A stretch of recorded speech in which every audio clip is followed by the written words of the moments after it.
Hello and welcome to Oncoscope AI and our second webinar in this series. My name is Dr. Ekanjali Dillon and I am your co-host for this webinar. I'm also joined by Jose Garcia, who is with us and also co-hosting this alongside our esteemed guests. And we have an action-packed webinar lined up for you. So before we come on to the guests, just a minute to recap what some of the things that we touched upon in our last webinar. We spoke about trust in the region of AI and oncology quite broadly, and also spoke to the issue in the area around the amount of clinical research that currently we are managing to develop with the uptick in technology, the new drugs that are being discovered at a rapid pace, and the incredible amount of research that's coming into the spheres for clinicians to be able to digest and provide patients the optimal care. This presents a really unique challenge. There's too much to read and there's too little time. And we recognize that patients really should be getting the most cutting edge treatments available. And our guidelines, whilst they are updated regularly, they really can't move fast enough. And so that presents this unique challenge for our clinicians on the ground today, our oncologists, our hem-oncologists as well, to be able to provide our patients with the most timely, the most specific and optimal care possible. Clinical decision at the same time, and clinical decision fatigue rather, is becoming a real problem for our clinicians. And that can impact ultimately the care that they're able to provide. So what does this mean for today? Well, we have Anna Forsyth joining us, the founder of Oncoscope AI, and we'll be coming on to her very shortly to actually talk us through some of the solutions in this area, or one solution in particular. And then we're also joined by Dr. Saro Sarkeesian, an oncologist, as well as Dr. Chad, who's also an oncologist. And they will be talking and situating what the landscape looks like right now and talking us through some of that. So with no further ado, I'd like to invite Anna to join me. Thank you. Thank you very much. Yes. Good afternoon, Anna. So we'd love to hear from you with regards to really what Oncoscope AI does in this area and perhaps even a demo. Yeah, I'm very happy to do a short demo. Actually, it's a great timing because we are live today. Actually, happen to be today is the day that we launched the tool live and make it available to all verified healthcare professionals. I would like to give more time to our physicians to talk about the experiences with the tool and with other tools around there. So I'm going to concentrate on a demo right now. I'm going to try to share my screen. Okay. And okay. Okay, well, once Jose is going to let me share the screen. Okay, absolutely. And okay. And well, that is a lot of things on my screen. Okay. And I'm going to go here and I'm going to close all of that. Okay. And okay.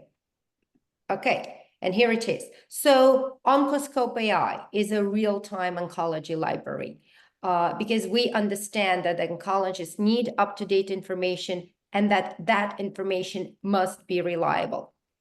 Systematic literature review is the gold standard of data source.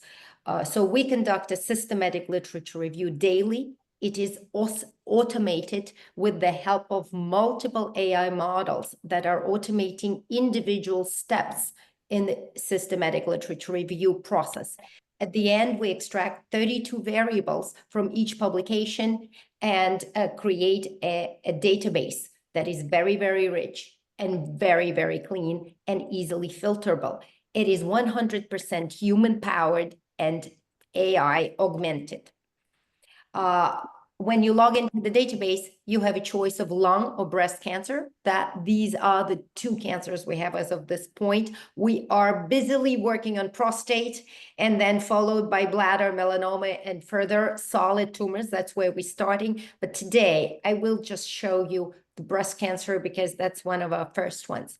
Once you log in, you have quite a simple screen with a filter panel on the left, and the treatment path appearing on the right as you select things in the treatment panel, which should be the questions, which are the questions the doctors usually answer in order to make the treatment decisions, such as patient's characteristics, biomarkers, risks, and where they are in the treatment path.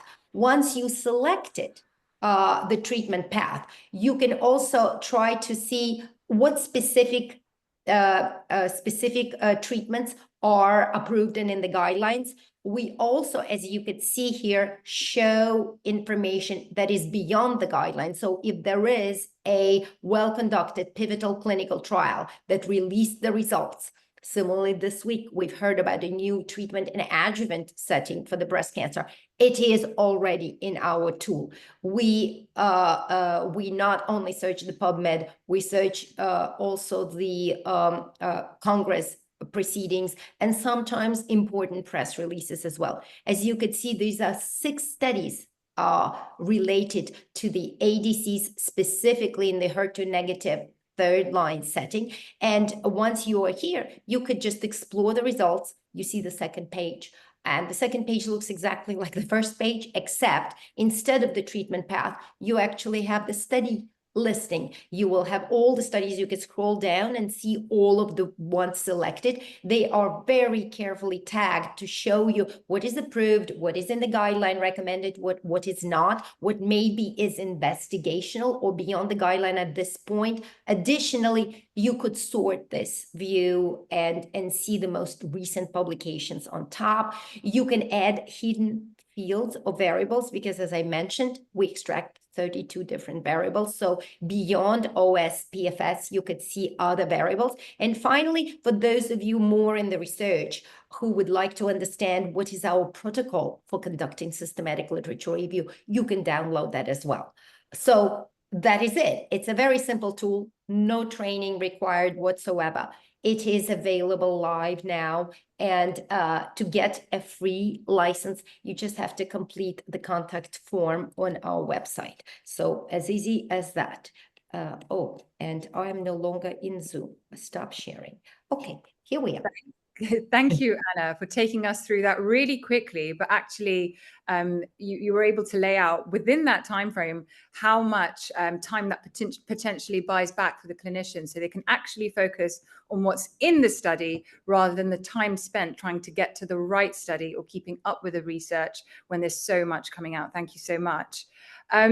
At this point, I'd love to invite Dr. Sarkisian to the stage, to the floor, and I've got a couple of questions for you. Thank you for joining us this afternoon. Thanks for having me. Yes, of course. Yeah, so, well, I guess skeptics, let's start with them, shall we?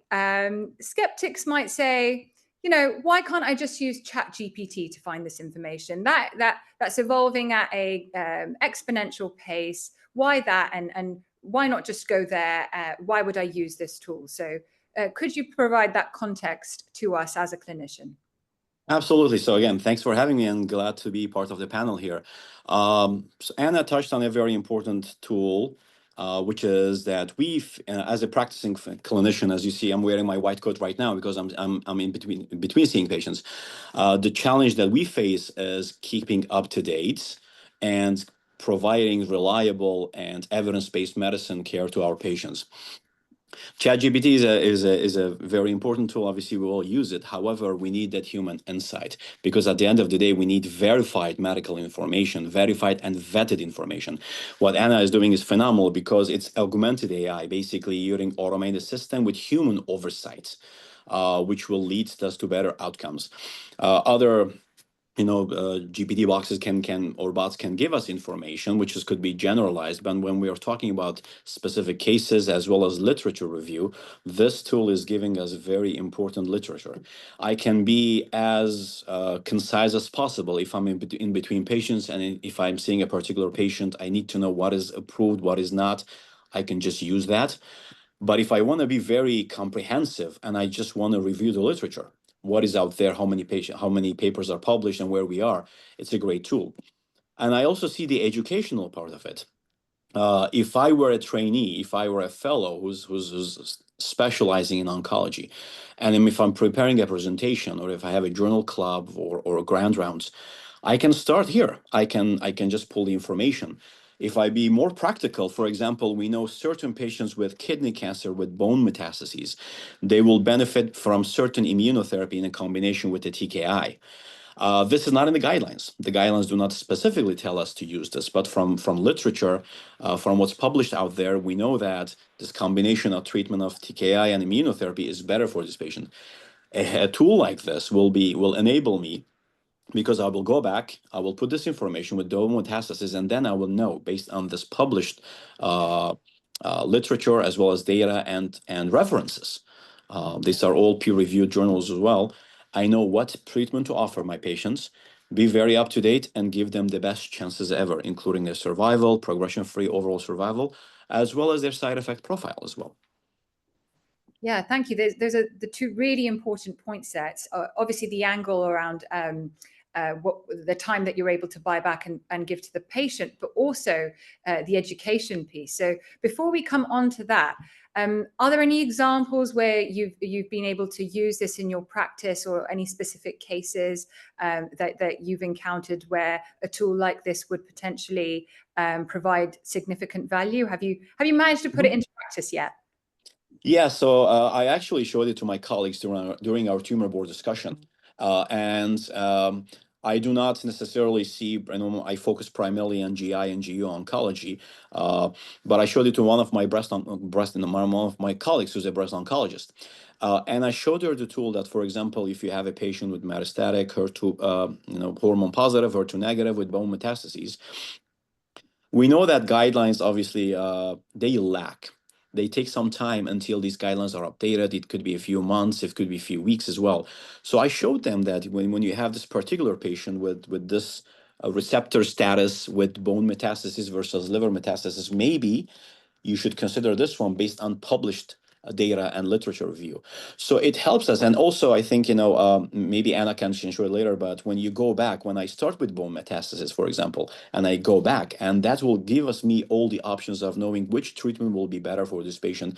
So from an educational perspective, for trainees, it will be very helpful and informative.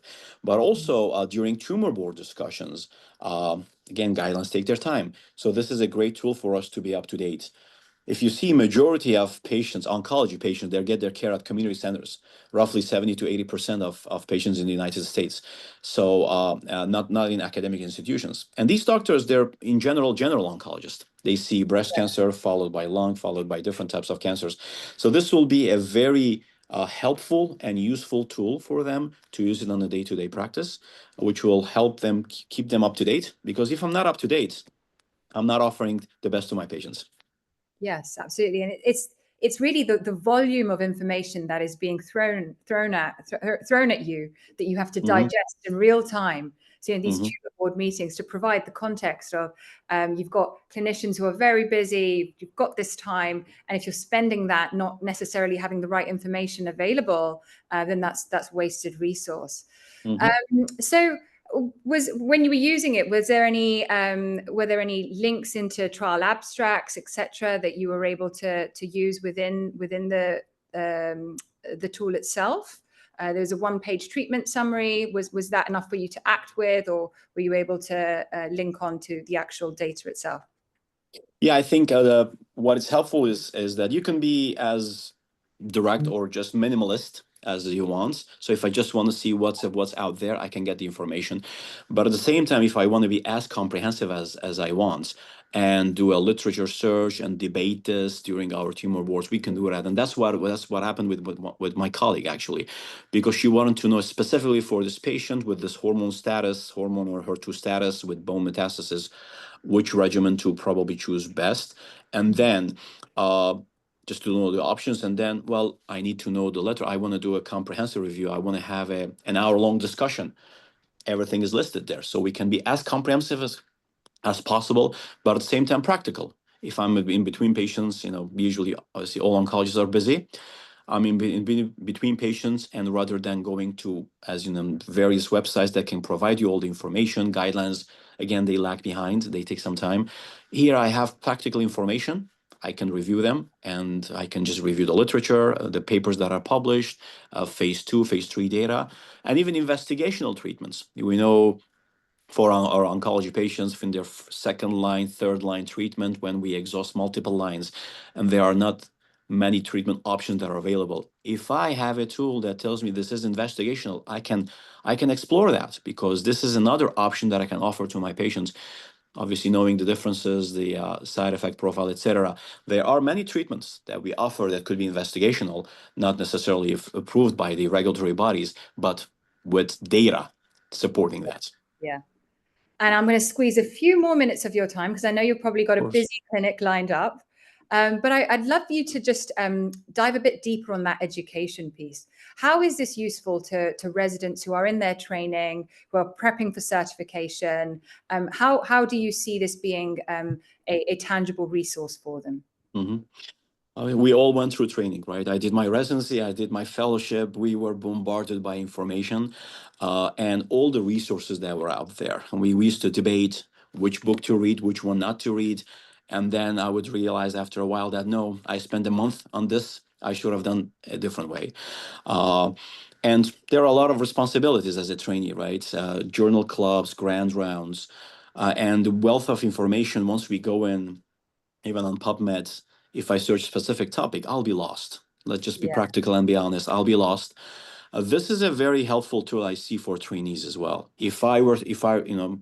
I don't miss my trainee days, but if I put myself if I go back years ago, I would certainly use a tool like this. And that's because if I'm preparing a certain topic, when it comes to, like, say, I'm preparing a ground rounds or journal club, I would put all this information. I will get all the literature that are particular to this, rather than me searching or browsing the internet and finding different articles. I have everything summarized in front of me.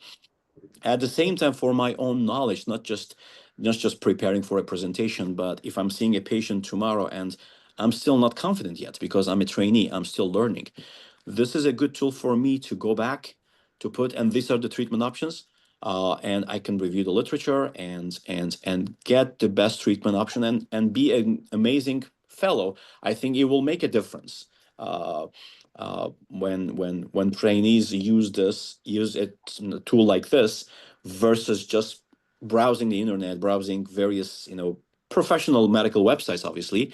And we all just get lost in that. So I think it simplifies things. Totally. I mean, I'm thinking back to the time where I was trying to do research, and I'd found this brilliant topic, and I thought, oh, no one's done this before, only to find through an extensive PubMed research after I'd laid it out and written the abstract that actually somebody was already starting on this research. So it would save time when it comes to even writing up research and seeing what's out there or what's been published imminently and in a timely fashion. So Absolutely. thank you so much, and you're very welcome to stay for the rest of the webinar, but I know that you've got a clinic, so if anyone has any Q&A, do feel free to pop it into the chat or reach out directly to us as well. Thank you very much. Thank you, Sarah, for your time. Right. At this point, I'd love to invite Dr. Chad Levitt to the forum. Welcome, Chad. Thank you so much. Happy to be here. Thank you for your time today. Really excited to hear from you. So I'm gonna drop you straight in the deep end. Right. Why this tool? What about this specific solution draws your attention to it, or could you provide us some background in that? Absolutely. Yeah, thanks again, Anna and Dr. Sarkisian and everybody. So I am a radiation oncologist by training, practice wearing lots of different hats in academic, community setting, private practice, run lots of clinical trials, tumor boards, departments, and different environments over 23 years of practicing. I have a little bit of a unique perspective on the utility of a tool like this, because in the last couple of years, I launched a patient consulting and advocacy practice, really to try to fill gaps that are created by what's going on in the landscape of healthcare today in the US, which is a lot of institutional and corporate models consolidating healthcare. That being said, I wear a few different hats today. Really, I created this consulting practice just direct to patients to let experienced oncologists, myself and my partners, work directly with patients who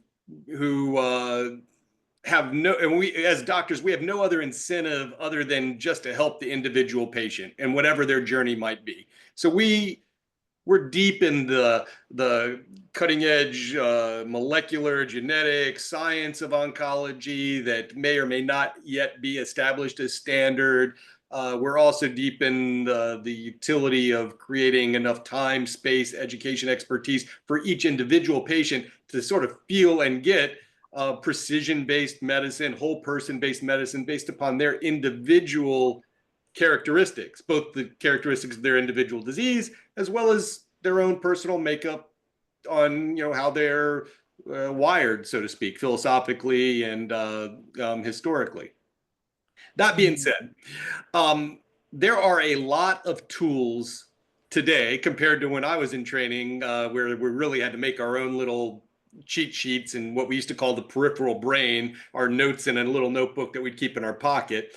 Now, there are a lot of apps, there's a lot of established guidelines, a lot of shorter techniques that help both in training as well as actual practice.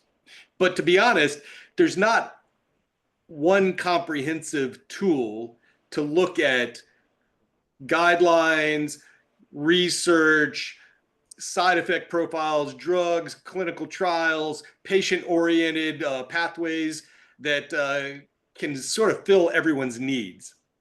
And that's what this tool does, is it actually brings together in a comprehensive one-stop shop everything that I or many people in different settings of clinical practice or as a patient supporter, advocate, or patient themselves would be looking for. And it's really impressive how much has been accomplished already in the short time since development and its sort of origin story to the launch just this week, in that depending upon the hat you're wearing, whether you're an academic researcher, with a grant to study one or two different types of cancers where you're very focused and at the top of your expertise game on your specific research interests, or if you're more of a generalized practitioner, oncologist, either in an academic setting or a community setting or in a private, maybe more rural setting, you really want to have a comprehensive picture of how to best help the patient in front of you. And I guess the short of it is that guidelines, which are published and mulled over and have all sorts of inputs from different people on panels and institutions representing patients as well as healthcare systems, as well as doctors, are really the common denominator that just says, is what's being done to this patient standard of care by the base levels? Do you meet par, so to speak? Yeah. And at the same time that everybody has access to guidelines, which there's some tools that can look algorithmically at the guideline, in which case we don't really need oncologists anymore, or we're getting there pretty quickly, where AI and some of these tools can just follow the dots on an algorithmic textbook-based recommendation. In parallel to that, we have so many breakthroughs on the scientific side of what we can do and what we're able to do to custom tailor a patient's journey, a patient's treatment to their needs, to their disease, as well as their individual preferences, that what's happening in some manner is as we institutionalize healthcare, which is being based on guideline-based algorithmic medicine, and then we have patients who deserve more individualized medicine, there's a gap. And there's not really a right or wrong way to practice. If you practice standard of care, you practice standard of care.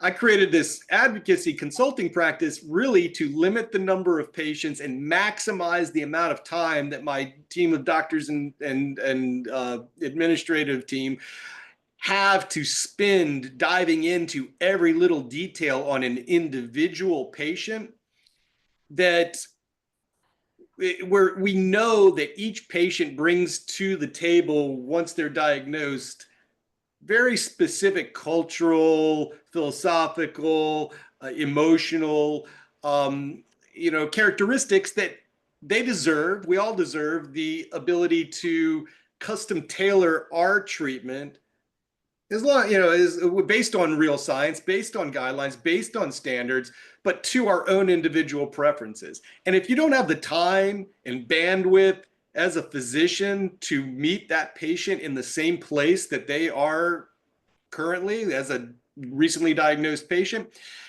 we're probably spread thin in a manner that we don't really do as much for each individual patient as we would like to. All of us doctors went to medical school, specifically had a calling for oncology. There's a lot of altruism that goes into wanting to take care of some patients dealing with some pretty significant and serious life or death, often situations with cancer diagnosis. So what's happened is that whether you're academic, whether you're community-based, whether you're private practice-based or not, it's not really that realistic in the current environment to say, I have enough time, energy, resources to delve deep into the diagnostic workup and into the informed consent discussion, where we're discussing all the options for this patient and help them to understand the pros and cons of each decision. And there's a lot of decisions that come along with a cancer diagnosis. And then also to have the bandwidth to be really good at delivering treatment. Surgery, radiation, chemotherapy, immune therapy, targeted therapy. And so a comprehensive one-stop shop tool really buys back a ton of time and resources for a physician in almost any setting. It also builds an enhanced care model on top of a foundation of guidelines and textbook-based treatment that, to be honest, ChatGPT or an algorithmic tool or a newly trained person who just passed the boards and knows the right answer on the multiple choice test in the textbook backwards and forwards is able to do. There's a base core type of care, and then there's what we can do. Now, there's often in science and in healthcare, we can do something. The real question comes down to, should we? So it's become to a point now where if I feel like I have a great understanding on a certain disease topic or disease site or not, I can almost find a publication, a study to support anything that I want to do. I mean, within reason, not within outside the envelopes of what could be standard of care. But the data is so overwhelming, like Dr. Sarkeesian was saying, it is overwhelming to do a PubMed search or to do a clinical trial search for each and every patient to the degree that we'd like. So this tool provides whatever point of view and set of information in a at your fingertip ready manner to say, all right, here are the guidelines, here's the textbook, here's the different levels of research, here's the potentials for clinical trials, here's the potentials of what just happened leading to the newer trials. And it allows us to much better cater to each individual patient in what a lot of people are terming like whole person care or precision-based oncology. I don't believe currently, anytime soon, that all the innovations in tech and health tech and AI are going to be the savior of all healthcare, where the humans are no longer needed. You know, people often say that AI is not going to replace doctors, but doctors who understand AI will replace doctors who don't. And tools like this that provide a comprehensive approach for whatever hat you're wearing as the care provider or as the treating physician are going to be invaluable to a human acting as an interface to deal with the patient in a manner that is humanistic. Meaning, we need and we owe it to our patients to give them the language to engage in their own decision making for treatments. And some patients may say, well, look, I get what you're telling me, the standards are, the guidelines say this, but you know, whether it's reasonable or rational or not, someone might say, well, you know what, my grandfather got that drug, and I have such bad memories of how much he suffered because of the side effects and things, that even if you're telling me it's what may offer some of the best statistics, I don't want to expose myself to that.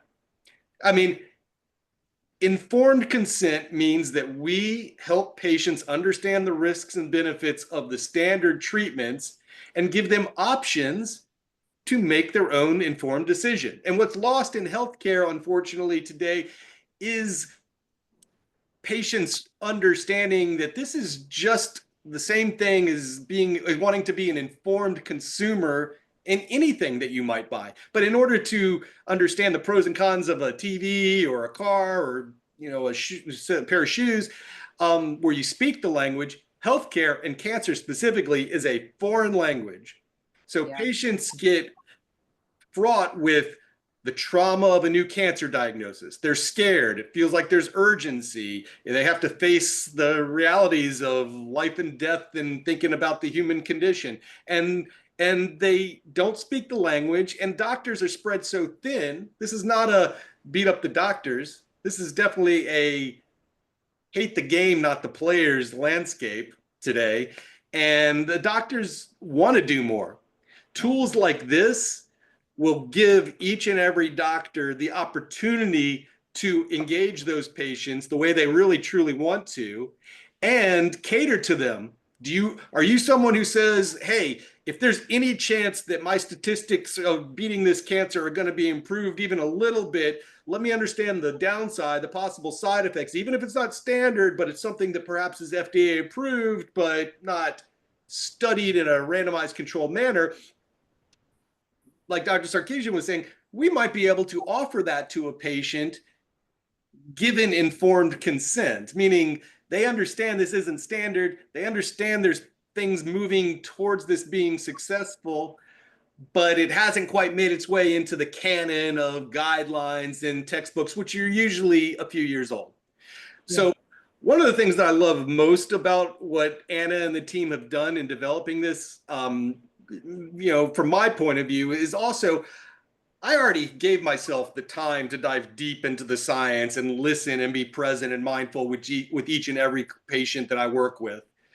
But my workload ends up being, after I've met with them, discussed with them, gone through what their options and treatment choices are, I want to provide that back to them in a layman's term format that they can use as like a strategic plan to say, okay, if the tests show this, we're going to go this way. If the tests show this, we're going to go this way. And then you can pivot as long as you kind of know where you're starting from, where you are, and where you'd like to go.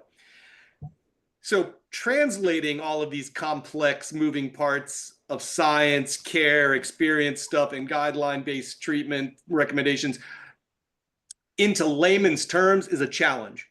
Mm-hmm. But an extra layer that's been added onto this tool that you know, is more reliable and objectively robust than ChatGPT or something similar, is that there is a patient-oriented summary of how did we get to these recommendations. So you can before you even walk into the room with the patient, you can have an idea where the science and the guidelines are going to point you. And then as you're there with the patient, you can use this tool, as Anna showed, very quickly, and even, with the patient right there, and say, look, here's the level of data, here are the potential risks, here's the potential benefits, here's the side effects. And in real time, right before you even leave the room, you can generate a layman's terms pathway for the patient to have, take home, and reference as they meet with all of their other doctors. So what this tool does is it makes it so I don't have to go search as much for which application, which website, which current guideline tool do I want to utilize. This puts them all into one place. And I also don't have to go and do a PubMed search where it's going to take me hours and, after I get home usually, or on the weekend when I'm worrying about a patient that I just didn't have completely settled in my mind. It removes most all of that. So it's a dynamic, augmented, referenceable, comprehensive tool that's already at a really impressive place and is only going to get better. So I'm excited to be part of this project. I'm excited to use it even in the situation that I'm currently working with most patients, but also be able to use it and share it with other doctors who equally will find it helpful and useful and in navigating their interest in caring for patients. Yeah. Thank you, Chad. That was extremely comprehensive, and you really painted that landscape of the precision medicine approach that we are all trying to achieve for our patients now that the research is really empowering us to do so. Also, that piece around actually explaining to the patient what's going on and using that visual tree as a resource for the patients themselves as well. What's your interaction with patients like when you're trying to, explain to them the treatment pathway? What are some of the barriers there, and how does this address that potentially? So, like I was saying, my current practice, which is only 2 years old and is just grown out of the need being created, not trying to provide a service that historically wasn't provided, just filling these big gaps that doctors and patients alike have sort of fallen into and get glossed over as institutional medicine happens in this way, as the science happens over here, and then the doctor and the patient are just left in the middle. So my interactions with patients are usually, by the time they find us, really rewarding, because without even knowing that oncologists in the space of patient advocacy exist, because most oncologists, right, are tied into the treatment, who they work for, the insurance companies, the referral patterns, and they have to sort of stay in their lane, for a lot of reasons. So by the time patients get to us currently, they know there's more that they could be getting out of the healthcare landscape, at least here in the US. Either it's a customer service issue, it's a communication issue, it's a comfort level, or they've got different doctors in different institutions, or they want second opinions, or they need clinical trials. And our service brings together a one-stop place for all of that. So this tool helps me spend even more time than I already set aside with each individual patient. Often a patient finds us and say, gosh, somebody told me I really needed to reach out to you. I was just diagnosed, or I've been diagnosed and now things are kind of not looking great, or I've got questions. And we say, okay, well, what exactly, what are you looking for? They usually just describe, I want someone in my corner that really isn't incentivized by anything other than helping me through this whole stressful, confusing, scary process. And I want to know that they're experienced enough to know the current science as well as the guidelines, and help focus all of the care and everybody's attention on me, the individual. Because a woman with a stage 2 breast cancer is not defined by that stage 2 breast cancer. And I could have twins with the same biologic and genetic makeup next to each other with the same guideline-based diagnosis, who choose appropriately completely different pathways for their treatment. And they're both right. So this tool also gives me the ability to listen and be present and mindful with each patient interaction to try to figure out, how I can put myself in their shoes.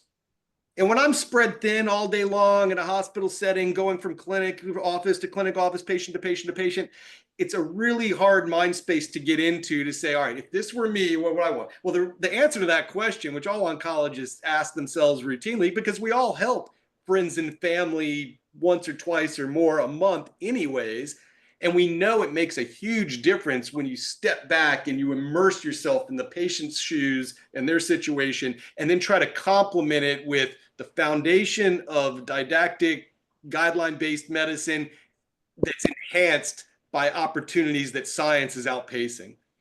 So, this also helps me communicate with other clinicians. If they have a question, we put these guidelines and these recommendations and this summary right into the patient's hands. And they can take it with them, and we can help them communicate it and help them advocate for themselves. So we have a practice where our mission is advocacy through education. And the education piece is probably a part that has gone by the wayside with most institutional-based medicine. And patients know that there's something more out there than just what they can look up on ChatGPT. And the doctors know that too. But rather than picking from here and here and here and here as a doctor, which also is very time consuming and hard to be proficient in, this really does fill and check off tons of the boxes that any of us would want in a comprehensive patient-oriented tool. Yeah.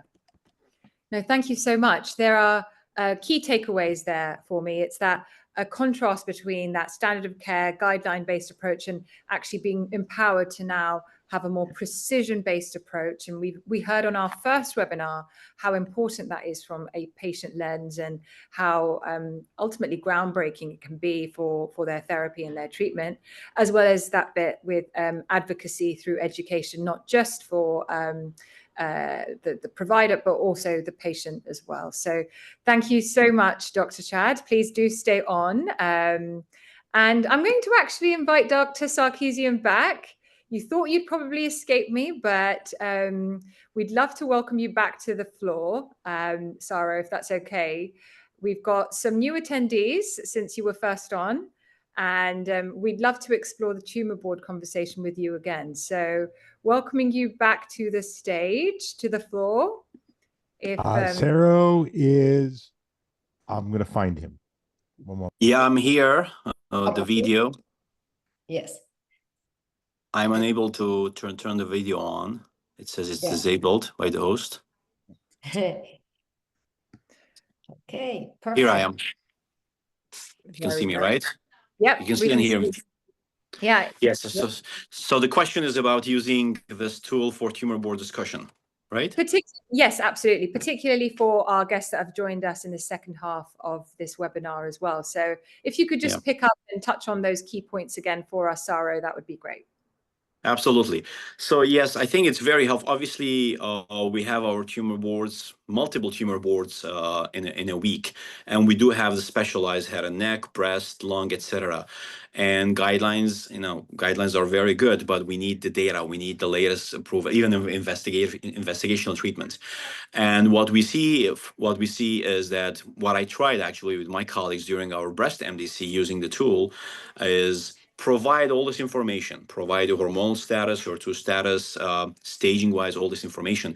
And this creates a very good educational discussion, because when you have multiple oncologists, multiple radiation oncologists, you will get different opinions. And that comes probably from prior experience, from prior patient experience, and also comfort using certain type of treatment, etc. This widens our horizon, because now I know if I use this particular regimen for the treatment, there are other regimens that are approved as well, that I should be vigilant to. For example, one of the discussion that we had when we had this, the case of the hypothetical case of breast cancer with bone metastases, and then we started questioning, this is a good regimen, however, this patient has underlying liver issue, so this regimen is probably not good, and that opens up the discussion. And because of these kind of discussions, we in a good way, we digress sometimes from that case, and we start discussing about various options. And one of the topics that we came, for example, standardizing our molecular testing. We realized that when we were using this tool, that things are just falling apart. Probably we are not utilizing our molecular testing the way we do. Maybe we should standardize it, or maybe we should make our pathologists also reflexively test for molecular testing. So it was eye-opening, and one of my breast oncology colleague, she was impressed. She said, this is something that even in the field of breast oncology, if you just focus on that, things are changing rapidly. HER2 negative, now it's HER2 low, and now we have all this information of using adjuvant treatment, neoadjuvant, metastatic setting. Treatments are different. So that's a very good discussion. And I think once we have once we have obviously the lung, but once it becomes prostate and bladder, that's going to be a great opportunity for us to have educational discussions, to come up with newer ideas and share ideas and learn from each other. Absolutely. It's that we're not negating the power of experience, of course, that you all hold, but also the landscape is changing so rapidly from a research lens that upskilling each other, challenging in a good way, that's what these boards are designed for. That's why we're coming together as collective minds to really think ahead and think what's best for the patient. And this is empowering and facilitating much of that conversation, if I understand that correctly. Absolutely, because we want to help patients. We want to be up to date. We want to help them to the best of our ability. That's why we all sign up for medicine in the first place.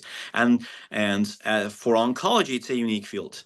Oncologist, it takes special person to work to be an oncologist, an oncology nurse navigator, an oncology infusion nurse, because we're looking at the patient as a whole, right? It's not as a whole person.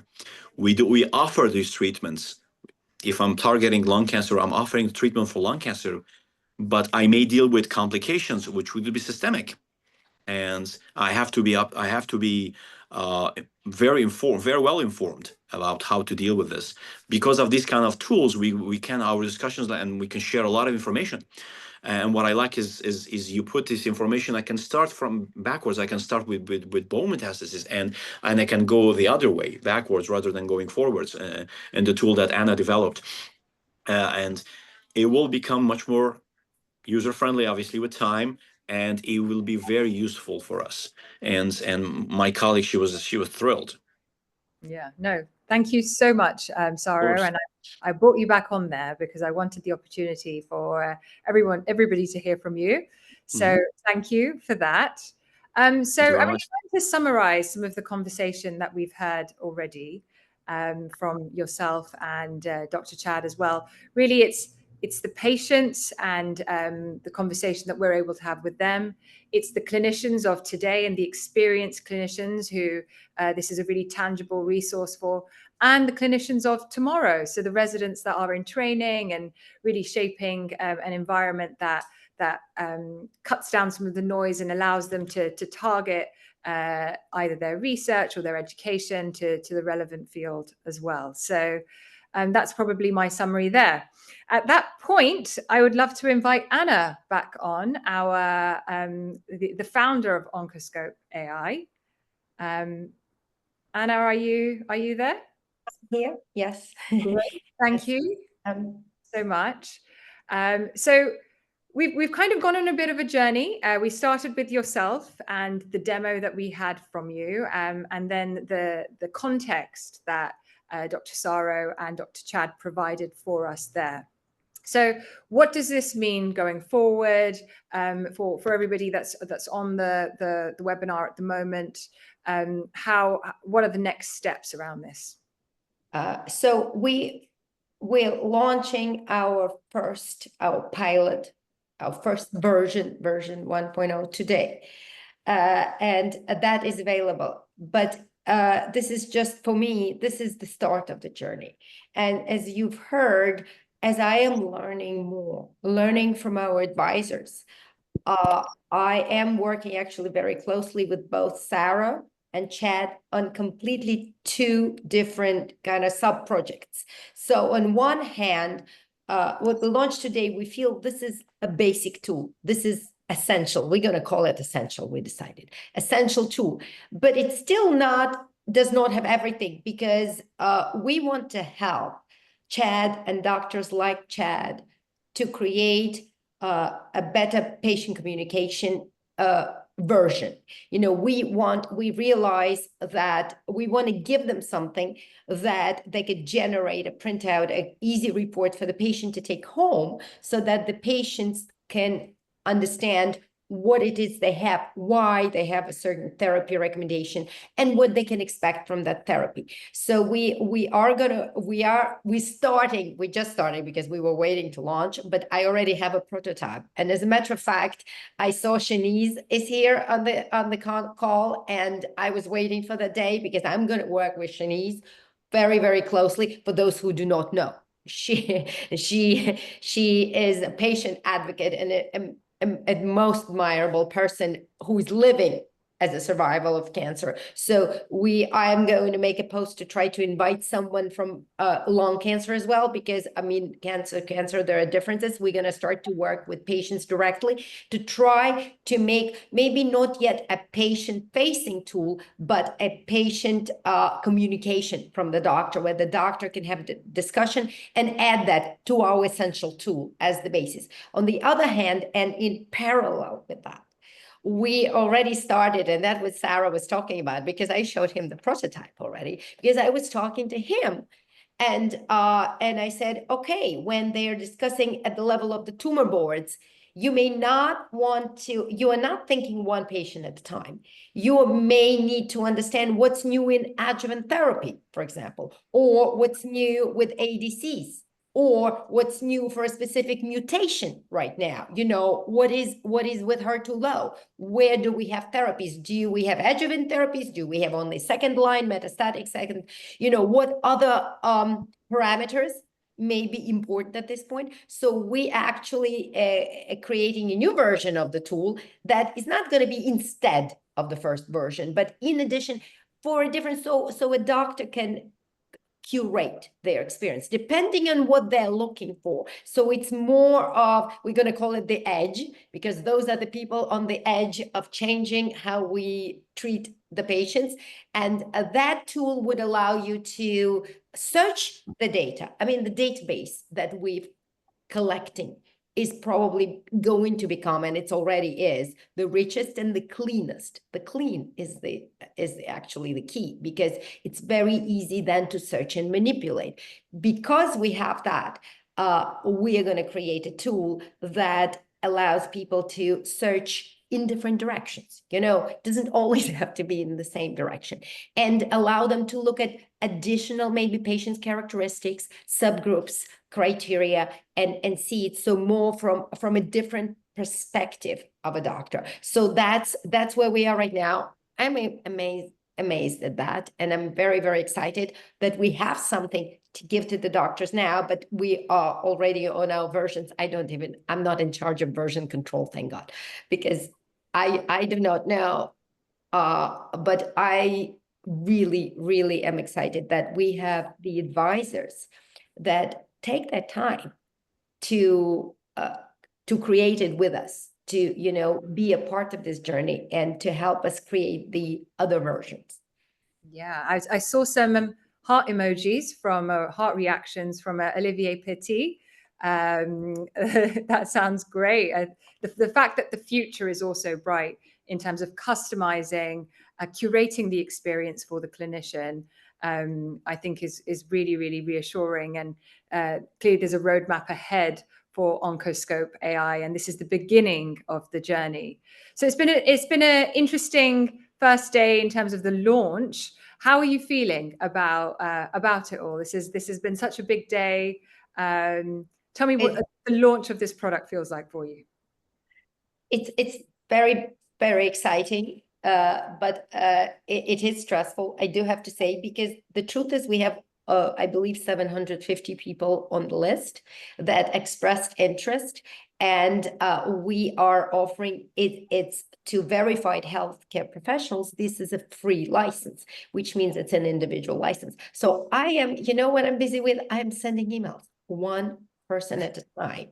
Okay, I've just started last night. So if you are one of those who are listening to this and you're one of those 700, please, I am getting to you. I am going to spend all day over the next 3 days, all days writing those emails, because there are different, individuals, and I want to make sure I make a connection, because some have tried the tool, have been in our beta version, and those are our preference. Of course, we prioritize them. They've spent their time, they gave us comments, so they come out first, and then everybody else. And we will be getting back over the next couple of days to all of you. I'm not going to miss anybody. Okay, it doesn't matter which country you're from. Okay, because we do get a lot of different countries. I thought it'd be US overwhelming. So this is very, very, very exciting. And I just want to say one thing before we close. We will be at ASCO in Chicago. We will be there every day. We actually have a kiosk. That's a new thing ASCO told us. It's a small version of a booth, for startups like us. And it looks like it's in the middle of the floor where all the big ones are, where all the big companies are. There's going to be like an innovation area, and we're a part of that innovation area. ASCO selected us to be a part of that, and gave us a space at the kiosk, and we will be there. If you have any questions, I will be there every day, morning till night, and with my colleagues, and it'd be lovely to see you. Thank you. No, that's incredible. And your passion and dedication for the cause, it's not only stand out for me, but people within the chat as well. We have Shanice, clearly very excited to be part of this journey. We have Ahmad Akande, looking forward to receiving his email. In fact, I received my email shortly earlier today, and that's what I'm going to be spending my evening doing, which is having fun on Oncoscope AI. So thank you, everybody, for being so engaged. We've had reactions in the chat. We've had a lot of comments, chitter-chatter going on. We love to hear that. We want to get the conversation going, flowing. And also thank you to our incredible guests, Dr. Saro Sarkeesian and Dr. Chad Levitt, as well as Anna, of course, for taking us on this journey today. There's going to be incredible, useful content that we can watch back around some of their really important, valuable comments. So that's it from me. Any further Q&A, you're always welcome to send it to us directly, either myself or, if I may speak on your behalf, guys, to the speakers directly as well. I'm sure they'd love to hear from you. Look forward to engaging with you. And we will see you on the next one. So thank you all for your time. Have a great afternoon, evening, or morning, wherever you may be.